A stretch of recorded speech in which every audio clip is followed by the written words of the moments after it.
এই অংশটুকু যুবক যুবতীরা খুব ভালো করে শুনেন। দিনী বোন যাদের বয়স হায়েজ হয়ে গেছে, যাদের হায়েজ হয়েছে এখান থেকে শুরু করে সবাই যারা বালেগ হয়েছে আমরা ছেলেরা সবাই ভালো করে কথাটা শুনেন। বাংলাদেশে পিছন থেকে একটা নতুন সমস্যা রাইজ করতেছে। সমস্যাটা হচ্ছে এমনিতেই আমাদের ছেলে মেয়েদের মধ্যে হারাম সম্পর্ক ছিল। এর স্কুলে কলেজে বিশ্ববিদ্যালয়ে যাচ্ছে, ফ্রি মিক্সিংয়ে পড়াশোনা করছে, বাসায় পর্ন দেখছে, ওখানে গিয়ে মেয়ের সাথে হারাম সম্পর্ক হচ্ছে, তারপরে প্রেমের সম্পর্কের নামে জেনা হয়ে যাচ্ছে, জেনা হওয়ার পরে ছেঁকা খেয়ে মাদক, তারপরে গান বাজনা বাদ্যযন্ত্র ইত্যাদি ইত্যাদি, জীবনটা শেষ। এদিকে ওই ব্যভিচারী মেয়েরা কারো কারো ঘরে যাচ্ছে, দাঁড়ান আমাকে বলতে দেন, ব্যভিচারী মেয়েরা কারো কারো ঘরে যাচ্ছে, ওদেরকে নিয়ে আপনারা আবার সংসার করতেছি। এই হচ্ছে না সিচুয়েশন।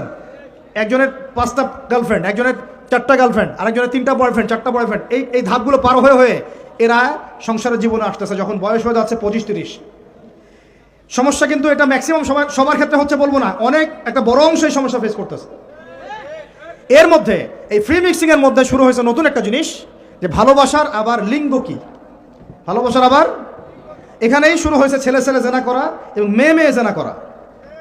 ছেলে ছেলে জেনা করা আর কি বললাম বলেন, মেয়ে মেয়ে জেনা করা, নাউজুবিল্লাহ।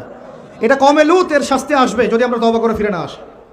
এর উপরে এখন শুরু হয়েছে ভালোবাসার আবার ধর্ম কি, ভালোবাসার আবার, আমার সাথে বলেন কি বললাম, ভালোবাসার আবার, এদিকে মনোযোগ দেন, ভালোবাসার আবার কি, ভালোবাসার আবার কি, এই কথাটা এই স্লোগানটা দিয়ে কি করা হচ্ছে আপনারা শুনেন।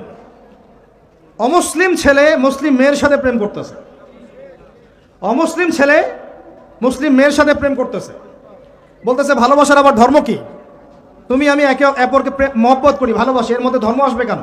বলছে তুমি আমার ধর্মে দীক্ষিত হয়ে যাও অথবা আমি তোমার ধর্ম কবুল করে মুসলমান হয়ে যাব। এই মিথ্যা কথাগুলো প্রলোভন দিয়ে এখানে ওখানে পার্কে নিয়ে গিয়ে চটপটে ফুচকা খাওয়ায়, কফি শপে নিয়ে গিয়ে এভাবে আস্তে আস্তে আস্তে আস্তে মেয়েদেরকে লাইনে নিয়ে আসতেছে। আনার পরে শোনেন, কথা আগে শুনেন, বুঝেন। আপনি ঠিক বললেও ঠিক, এটা না বললেও ঠিক, কারণ চলতেছে এটাই সমাজে। এখন কথা হচ্ছে আমরা যদি আমাদের বোনদের ইজ্জতকে বাঁচাইতে চাই, এই বিষয়টা সম্পর্কে সচেতন থাকতে হবে। মেয়েদেরকে ফুসলিয়ে ফাসলিয়ে এভাবে প্রেমের জালে ফেলে শেষমেশ বেডে নিয়ে গিয়ে ধর্ষণ বা গণধর্ষণ করে মেয়ের ওই ওভারির মধ্যে ওদের বীর্যপাত করে দিয়ে ওই ছেলেটার কোনো খবর পাওয়া যায় না, লাপাত্তা হয়ে যায়। কোনো কোনো ক্ষেত্রে টাকার বিনিময়ে মেয়েদেরকে পাচার করারও অভিযোগ পাওয়া গেছে। এবং এই কাজটার নাম তারা সংঘবদ্ধভাবে দিয়েছে, এর নাম নাকি লাভ জিহাদ, নাউজুবিল্লাহ। এবং বীর দর্পে ফেসবুকে পোস্ট দিচ্ছে, আজকে অমুক মেয়ের এটা করলাম, আজকে তমুক মেয়ের এটা করলাম। ভিতর থেকে একটা চক্র কাজ করতেছে এবং এই চক্রের কেউই মুসলিম না, এই চক্রের কেউই কিন্তু মুসলিম না। বাইরে আবার পরিচয় দিতে পারে যে আমি মুসলিম, আমার নাম অমুক, নাম পরিবর্তন করে মুসলিম মেয়েদেরকে ফুসলিয়ে ফাসলিয়ে এই জেনার ফাঁদে ফেলে ওর পিছনে কিছু টাকা খরচ করে কিছু সময় দিয়ে ওকে প্রয়োজনে ঘুমের ওষুধ খাওয়ায়, প্রয়োজনে আবার জাদুটোনা করে, বান মারে, ওকে ওকে তাবিজ কবজ করে বিছনায় নিয়ে এসে ধর্ষণ বা গণধর্ষণ করে ওই ভিডিওগুলো দিয়ে পরে ওকে ব্ল্যাকমেইল করে, পরে ওর কাছ থেকে টাকা খাওয়া শুরু করে, কোনো কোনো ক্ষেত্রে মেয়েদেরকে পাচারও করে দিচ্ছে। আমাদের মেয়েদেরকে বলতেছি কোনো অবস্থাতেই কোনো মুসলমান ছেলের সাথে কোনো অবৈধ সম্পর্কে যাবেন না। আর অমুসলিম হলে তো কোনো কথাই নাই। অমুসলিমের সাথে আপনার কিসের প্রেমের সম্পর্ক? একটা চট দিয়ে দাঁত ফেলা দেওয়া দরকার মেয়েরা। অমুসলিম ছেলের সাথে তোমার কিসের প্রেমের সম্পর্ক? পরে যখন এই ছেলেগুলো তোমাকে নিয়ে রেপ করে রাখবে তখন তোমার আক্কেল হবে, তখন তোমাদের হুঁশ ফিরবে। তখন এসে আমাদের কাছে মেসেজ করতেছে আমার এই সমস্যা হয়েছে, আমাকে এখন আমি কি করবো বলেন। আমাদের ওয়াইফদের কাছে মেসেজ করে এরকম এরকম হয়েছে আমার সাথে, আমরা কি করবো বলেন। তোমাকে কে যাইতে বলছো এই ছেলের কাছে? তুমি তোমার ইজ্জত ওখানে, তুমি তোমার পায়জামা কিভাবে খুললা সেখানে, আর কিভাবে বলবো বলেন। তুমি একজন মুসলিম ঘরের মেয়ে, তোমার ইজ্জতের দাম নাই, তোমার সম্মানের দাম নাই, তোমার ইজ্জত আবরুর দাম নাই। তুমি কেমন করে নগ্ন হয়ে বাইরে ঘুরতে পারো?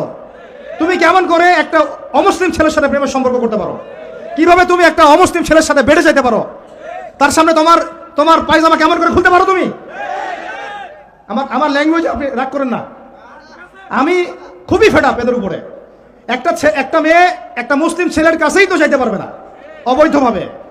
যাইতে হইলে তোমার শর্ত 3টা, বিয়ে করতে হবে, বালেগ হইতে হবে, সাক্ষী থাকতে হবে, মোহর দিতে হবে, তারপর যাইতে পারবো তুমি। মুসলিম তো মুসলিম করতে করতে এখন অমুসলিমদের সাথে প্রেম করা শুরু করছো। আর যখন অমুসলিমদের দ্বারা তোমরা ধর্ষিত হচ্ছ, তোমাদেরকে পাচার করতেছে, তখন বলে এসে আমাদের কাছে চিঠি লেখো যে আমরা এখন কি করব। এদের কি ভাই নাই? বাসায় কি বাবা নাই? বাসায় ভাই নাই? এই চক্র থেকে সাবধান থাকেন। আর আমাদের সমাজে যারা দায়িত্বশীল, রাষ্ট্রে যারা দায়িত্বশীল, যারা উপরের লেভেলে আছেন, এই বিষয়গুলোর উপর কঠিন দৃষ্টি দেওয়ার জন্য আমি রিকোয়েস্ট করব। আমরা কিন্তু কোনো ধর্মের মানুষের সাথে কোনো দ্বন্দ্ব চাই না, চাই আমরা যে 50-60 বছর থেকে একসাথে বসবাস করতেছি, আমরা কি কোনোদিন কারোর সাথে মারামারি করছি? কোনোদিন দেখছেন যে খ্রিস্টান মুসলিম মারামারি হচ্ছে, ইহুদি মুসলিম মারামারি হচ্ছে বাংলাদেশে, হিন্দু মুসলিম মারামারি হচ্ছে বাংলাদেশে, দেখেছেন কখনো? এখন কি নতুন করে শুরু হলো এগুলা? আল্লাহ রাব্বুল আলামিন আমাদের দিনী ভাইদেরকে বুঝদান করেন, বোনদেরকে বুঝদান করেন। কোনো অবস্থাতেই মেয়েদেরকে আপনি এভাবে ছেড়ে দিয়েন না বাইরে। কোনো অবস্থাতেই একটা মেয়ের হাতে অকালে মোবাইল ফোন তুলে দিয়েন না। কোথায় যাচ্ছে খোঁজ রাখেন, কার সাথে মিশছে খোঁজ রাখেন। একটা বাড়ির সম্মান নষ্ট হয়ে গেলে কখনো ফিরে আসে না। একটা মেয়েকে অপহরণ করেছিল রাজা দাহির, মুসলিম মেয়েকে। সেই ইজ্জতের বদলা নেওয়ার জন্যে 17 জন ঘোড়সাওয়ার নিয়ে, কতজন? মাত্র 17 জন ঘোড়সাওয়ার নিয়ে মোহাম্মদ বিন কাসিম এই সিন্ধুর রাজা দাহিরকে আক্রমণ করে ওই জায়গা পরাজিত করেছিল। একটা মেয়েকে নিয়ে ঘটনা ঘটেছিল। আমাদের বোনের ইজ্জতের এত বড় দাম। একজন নারী, শোনেন, একজন নারী বনু কাইনুকার বাজারে গিয়েছিলেন তার প্রয়োজনে।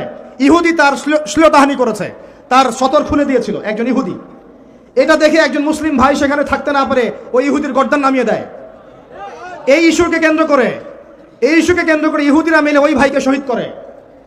তখন ওই বাজারে ওই ভাই ছাড়া আর কেউ ছিল না, একজনই ভাই ছিল। এরপরে এই মামলা আসলো নবীর দরবারে সাল্লাল্লাহু আলাইহি ওয়াসাল্লাম। এটা মদিনার ঘটনা।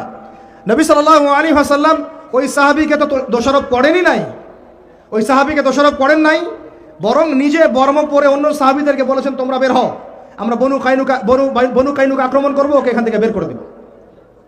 একজন দিনী বোনের ইজ্জতের বদলা নেওয়ার জন্য পুরো বনু কাইনুকার ইহুদিদের সাথে যুদ্ধ হয়েছে। আর আমাদের বোনরা স্বেচ্ছায় ইজ্জত বিলিয়ে দিচ্ছ।